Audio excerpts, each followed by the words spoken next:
Hello, and welcome to Careers Beyond Motherhood Live, where today I'm going to talk to you about why you need to be nurturing your network. So, for those of you that don't know me, my name is Janine Esbrand, and I am the founder of Lightbox Coaching, where I help women to return to work with confidence and build careers that they love. So, I want to talk to you today about nurturing your network because something happened this past weekend that showed me the absolute importance of having a good, nurtured network. So, it was my son's third birthday. He turned 3. I can't believe how quickly 3 years have gone. And he wanted to have a party, or we wanted to have a party for him. So this past weekend, we had planned his party. We had done all of the things, inviting the children. We figured out what we were going to do. We were going to have a bouncy castle and an entertainer, and everything was set to go. So I booked the hall, the local hall in our village, and it was booked from 12 till 4, and the party was scheduled to be from 1 till 3. So I thought, okay, that gives me plenty of time to go in and set everything up before everybody arrives. So we rock up to the hall at 12 o'clock, and the hall is completely closed. The lights are off. There's nobody around. And it's a Sunday, so anyone who would be at the council office is not going to be there on a Sunday. So I was literally like, what are we going to do? We have 25 children and their parents turning up to a party where there's supposed to be a bouncy castle and there's an entertainer and there's going to be food and cake and all of that stuff, but we can't get into the building. So initially I was thinking, okay, what do we do? We can go and have it outside. It was a really hot day. It was a lovely day, so maybe we could do a picnic. But then the bouncy castle man said that there was no generator, so he wasn't able to do that, and also the entertainer needed electricity to play her music, so it was just all looking a bit bad. It got to about 12:30, 12:40, and I was thinking, people are arriving in 20 minutes, what am I going to do? And one of the mums who was coming with her daughter to the party turned up early, and we had recently been doing quite a few play dates, so I've got to know her quite well over the last few weeks, and so I just offloaded onto her and told her everything that was happening, and she was like, oh, okay, I know somebody, my next door neighbour, she does loads of classes at this hall on a weekly basis, so maybe she knows the number for the caretaker or the person who can come and open up. And I was like, if you could get hold of her, that would be amazing, because the only number that I had on my booking confirmation was the office number, didn't have a mobile number. So she called her next door neighbour, and her next door neighbour was able to give me the number, and long story short, we managed to get into the building, and we got in at 1:15, so an hour and 15 minutes late. We did have some people that had arrived, but it turned out fine in the end. We set up, we got going, the party was going.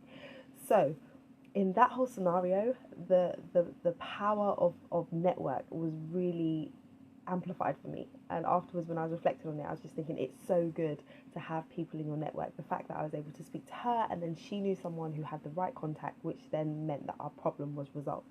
And so I want to ask you, do you think about who's in your network? Have you been intentional about building your network?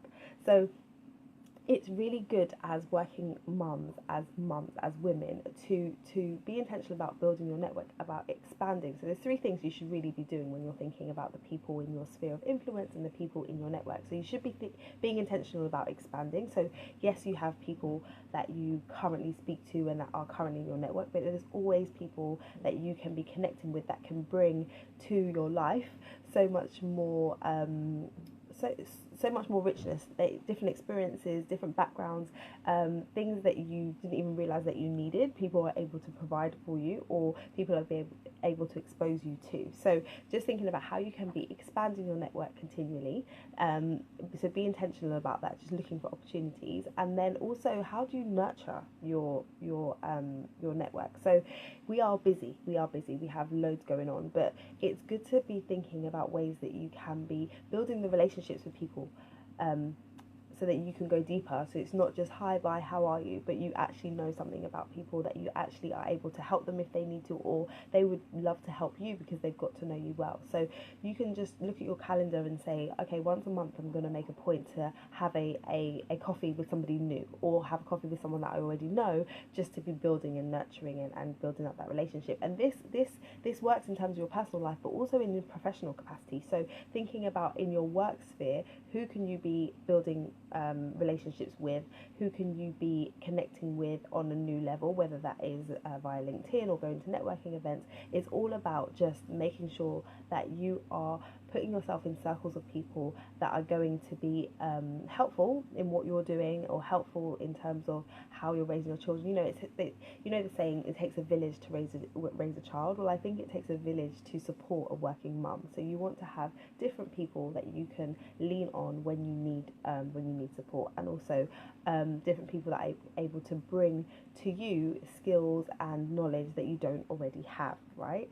So I want you to really think about, am I expanding my network? Who's in my network? And how can I be nurturing those relationships with people in my network? Because if, like me, you end up in a situation where you're like, my 3-year-old's party is going to be ruined, you want to have people that you can lean on and call on in those types of moments, right? So I would love to hear from you. Type yes in the comments if you have planned a children's party, and you know what I was going through and how I felt when I was planning the party and things seemed to be going wrong. It's great for you to let me know where you're joining from as well. So type that in the comments. And I have recently put together a resource which is 14 resources that every working mum should know about. So I'm going to put the link to that in the comments. So if you are a working mum and you're juggling all the things, this list is going to be really useful for you. So I've got some books on there, some apps and tools that you should definitely know about that are going to make your life easier. So do go on and click the link and download that, and I will be back next Thursday talking about something else related to careers and motherhood. So have a great week, and I will speak to you soon. Bye.